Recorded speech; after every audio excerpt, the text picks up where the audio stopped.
Welcome to Vision Academy. Today we are going to start the real numbers of class 10 chapter that is very important for the board exam point of view. अगर मैं weightage की बात करूं तो कम से कम 5 से 6 marks के सवाल इससे पूछा जाता है. So let's start. Real numbers जो होता है ऐसे नंबर्स जिन्हें हम नंबर लाइन पे रिप्रेजेंट किया जा सकता है उसको रियल नंबर्स बोला जाता है. रियल नंबर्स को कैटेगराइज किया गया है rational number, irrational number. Rational number के अंदर रैशनल नंबर वो नंबर होता है जिन्हें हम p बाई क्यू के फॉर्म में लिखा जा सकता है. जैसे रैशनल नंबर लिखा जा सकता है p बाई क्यू के फॉर्म में लिखा जा सकता है. ऐसे p बाई क्यू के फॉर्म में लिखा जा सकता है जहाँ पे कंडीशन हमारा होना चाहिए q नॉट इक्वल टू 0 होना चाहिए. जो डिनोमिनेटर में जो चीजें होना चाहिए वो नॉट इक्वल टू 0 होना चाहिए. ऐसी चीजों को हम रैशनल नंबर बोला जाता है. जैसे लेट्स से फॉर एग्जांपल 1/2 लिखा जा सकता है, 3/2 लिखा जा सकता है.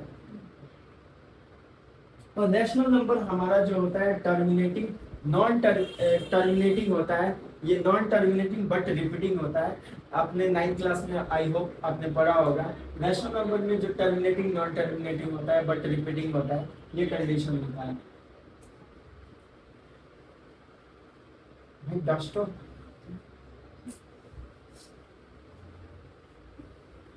उसके बाद आते हैं रैशनल नंबर के अंदर बहुत सारे नंबर्स होते हैं. जैसे नेचुरल नंबर होता है. नेचुरल नंबर के बाद होल नंबर होता है, इंटीजर्स होता है, डेसिमल्स होते हैं, फ्रैक्शंस होते हैं. नेचुरल नंबर वो नंबर होते हैं जितने भी काउंटिंग नंबर्स होते हैं हमारे जितने भी काउंटिंग नंबर्स होते हैं जैसे 1 2 3 4 एंड एक्सेट्रा. स्मॉलेस्ट जो नेचुरल नंबर है हमारा 1 है. होल नंबर्स क्या होता है? होल नंबर्स वो नंबर्स होते हैं जो जितने भी काउंटिंग नंबर्स होते हैं जो स्टार्ट हो 0 से वो हमारा होता है होल नंबर्स होते हैं. इंटीजर्स की बात करें तो इंटीजर्स ऐसा नंबर है जो कलेक्शन होता है पॉजिटिव नंबर का, नेगेटिव नंबर का 0 के साथ. इस चीज को हम इंटीजर्स बोले जाते हैं. जैसे हमारे इंटीजर्स में हो गया, जैसे हो गया 0 हो गया. लेफ्ट साइड में हमारा जो नंबर होता है और होता है हमारा नेगेटिव होता है, -1 होता है, -2 होता है, -3 होता है. यहाँ पे हमारा 1 हो जाएगा तो इधर पॉजिटिव इंटीजर होता है. राइट हैंड साइड में हमारा पॉजिटिव इंटीजर होता है, लेफ्ट हैंड साइड में हमारा नेगेटिव इंटीजर्स होता है. और एक चीज का ख्याल रखिएगा हमेशा 0 जो होता है हमारा neither positive non negative integer होता है. 0 हमारा ना ही पॉजिटिव इंटीजर है ना ही नेगेटिव इंटीजर है. डेसिमल्स में आ जाएंगे जैसे 0.1 हो गया, 0.5 हो गया या 0.10 हो गया. ये सारे के सारे डेसिमल नंबर होते हैं जो रैशनल नंबर के अंदर आते हैं. उसके बाद आता है फ्रैक्शन जो फ्रैक्शन के फॉर्म में लिखा जा सकता है, जो नॉमिनेटर अपॉन डिनोमिनेटर के केस में लिखा जा सकता है. इस चीज को फ्रैक्शन बोला जाता है. जैसे 1/2 हो गया, 5/9 हो गया. ये सारे के सारे फ्रैक्शन होते हैं. ये सारी चीजें जो होते हैं रैशनल नंबर के अंदर आते हैं. अगर मैं बात करूं इरेशनल नंबर के लिए क्या होता है? ये नॉन टर्मिनेटिंग होते हैं but non terminating non repeating होते हैं और इरेशनल नंबर में होते हैं. जैसे हमारा पाई जो होता है पाई 3.14 जो नॉन टर्मिनेटिंग है, नॉन रिपीटिंग है, ये हमारा इरेशनल नंबर में आता है. वही पाई की वैल्यू की बात करें तो 22/7 होता है जो कि रैशनल नंबर होता है. ये जो होते हैं परफेक्ट अंडर रूट 2 है, √3 है, √5 है, √7 है. सारे के सारे इरेशनल नंबर है. क्यों है? जो कि परफेक्ट स्क्वायर नहीं है. ये अगर मैं बात करूं ये √9 तो ये हमारा रैशनल नंबर में कंसीडर होगा. ये इरेशनल नंबर नहीं होगा क्योंकि ये √9 जो है परफेक्ट स्क्वायर है वो भी किसका है? 3 का स्क्वायर है. दैट्स व्हाई ये हमारा इरेशनल नंबर के अंदर नहीं आएगा. और कुछ कंडीशन दिया गया है जो चीजें हमें पता होना चाहिए. रियल नंबर्स जो होते हैं वो कलेक्शन होते हैं हमारे रैशनल और इरेशनल नंबर से. रियल नंबर जो होता है वो रैशनल और इरेशनल नंबर से मिलके बना होता है. रियल नंबर्स को दूसरी चीज can be represented on the number line. Can be represented on the number. Real numbers को हम नंबर लाइन पे दिखा सकते हैं. जैसे आप नंबर में कोई नंबर है 3/2 तो ऐसे ये नंबर लाइन पे 0 1 1 2 3 हम जैसे कि नंबर को नंबर लाइन पे रिप्रेजेंट किया जा सकता है. -2 एंड -∞ ये हो गया +∞. तो ये होता है हमारा नंबर लाइन में जितने भी रियल नंबर्स हैं होते हैं उसको रिप्रेजेंट किया जा सकता है। तीसरी जो चीज है, real numbers can be positive and negative. Real numbers होता जो होता है वो पॉजिटिव भी हो सकता है, साथ ही साथ नेगेटिव भी हो सकता है। बाकी जो कॉन्सेप्ट है नेक्स्ट वीडियो में हम मिलते हैं। आज हम डिस्कस करेंगे फंडामेंटल थ्योरम ऑफ अरिथमेटिक, जो रियल नंबर्स के पार्ट है, जो दूसरे लेक्चर में मैंने आपको बताया था, पहले प्रीवियस वीडियो आपने देखा होगा। इसके बाद ये fundamental theorem of arithmetic. Fundamental theorem of arithmetic कहता है कि every composite number can be factorised in the form of product of prime number. दुनिया का कोई भी कंपोजिट नंबर हो जिसको फैक्टराइज किया जा सकता है प्राइम नंबर के फॉर्म में। जितने भी दुनिया का कोई भी कंपोजिट नंबर हो उसको फैक्टराइज किया जा सकता है प्राइम नंबर के फॉर्म में, and its factorisation is unique apart from the order in which prime factors occur. यानी कि इसका ऑर्डर कुछ भी हो सकता है प्राइम फैक्टराइजेशन करे तो, और यूनिक होना चाहिए। चलिए दिखाते हैं कैसे।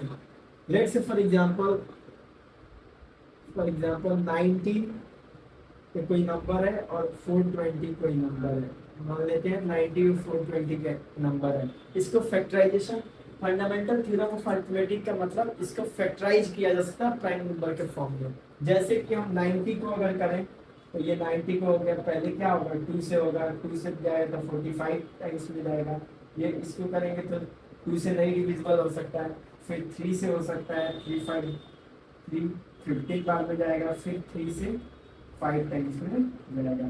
तो इसकी प्राइम फैक्टराइजेशन जो होगा वो होगा 2 इंटू, ये सारे नंबर हम लिखेंगे ये साइड वाले, 2 इंटू 3 इंटू 3 इंटू 5।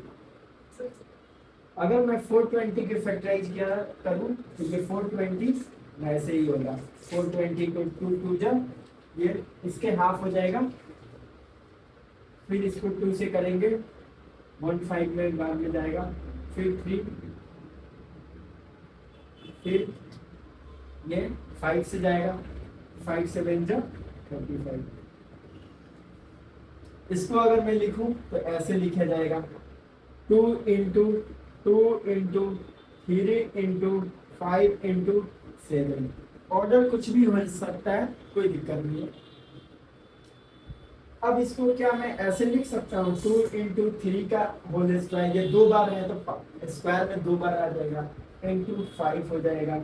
इसको लिखा जा सकता है 2 इंटू 2 यानी कि 2 का स्क्वायर हो सकता है, तो 2 का स्क्वायर हो जाएगा।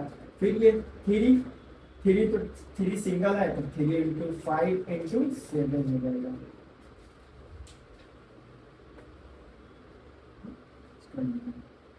यही हमारा फंडामेंटल थ्योरम ऑफ अरिथमेटिक। अब आते हैं एलसीएम और एचसीएफ फाइंड आउट कैसे किया जाता है। तो एलसीएम के लिए हमें एलसीएम निकालने के लिए एलसीएम का फुल फॉर्म जो होता है इसका होता है लोएस्ट कॉमन मल्टीपल। एचसीएफ जो होता है हाईएस्ट कॉमन फैक्टर। अब इसको कैसे निकालेंगे एलसीएम और एचसीएफ। तो एलसीएम में क्या होता है, इसमें देखना है हमें हाईएस्ट पावर देखना है, हाईएस्ट पावर हमें देखना है इसमें एचसीएफ में हमें देखना है स्मॉलेस्ट पावर।